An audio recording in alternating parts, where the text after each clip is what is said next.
I'm gonna show you how to raise your credit score and get you ready for 2023. There's 3 things that you need to be focused on in 2023. 1, raising your credit score.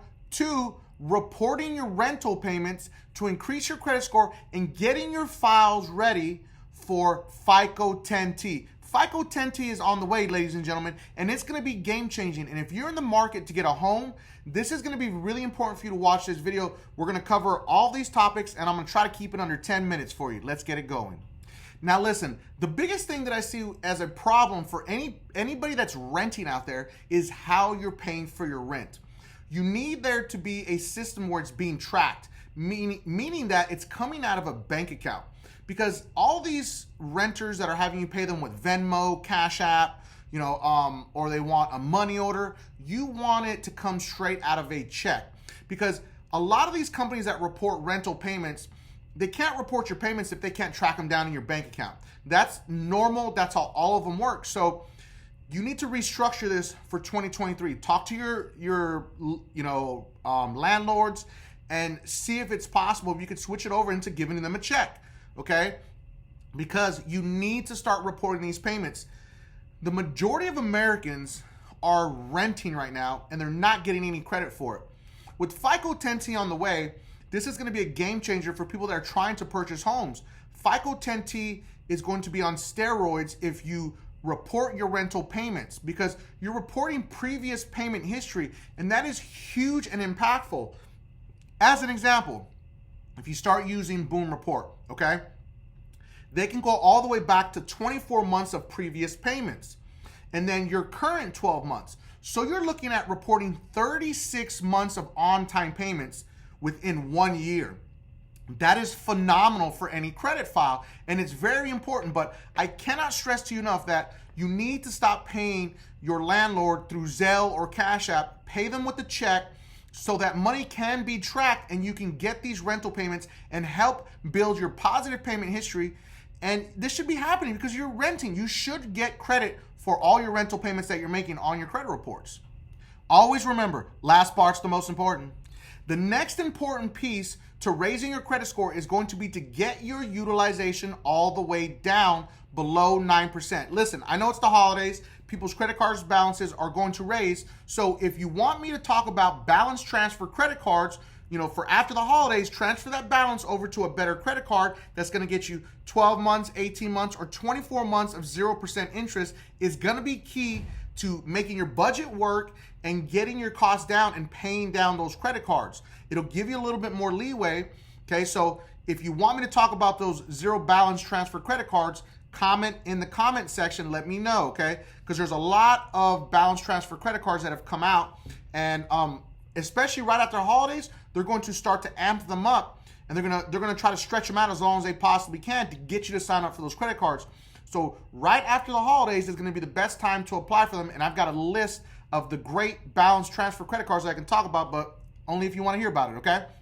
So getting your utilization down is going to be a huge priority for your credit file, okay?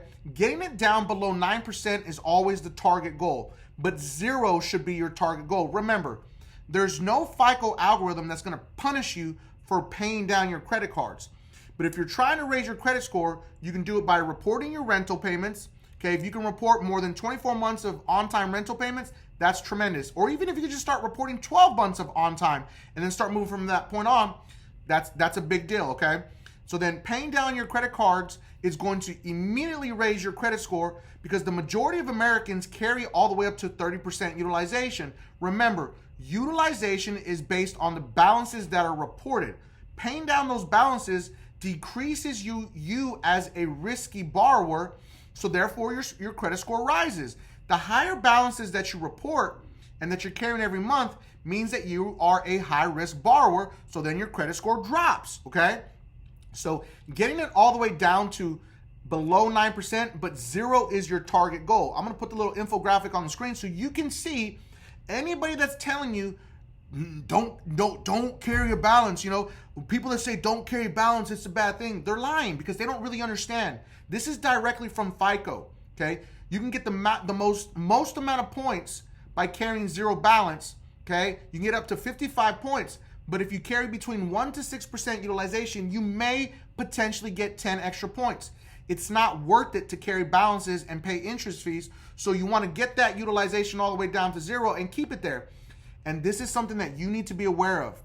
The more consistent you are with keeping it below 9%, the more your credit score is going to grow, okay? Moving forward with FICO 10T, this is going to be trending data. So if you've been carrying all these balances for a long time, it's going to hurt your FICO 10T credit score, and you do not want that, okay? Because lenders are going to be able to see, okay, this person carried, yes, it's great that they paid it off, but FICO 10T is going to score you completely different based on that trending data that shows you've been carrying balances for a long time. So if you're maintaining below 9% utilization, your score is going to be much higher with FICO 10T, because remember, it is trending data.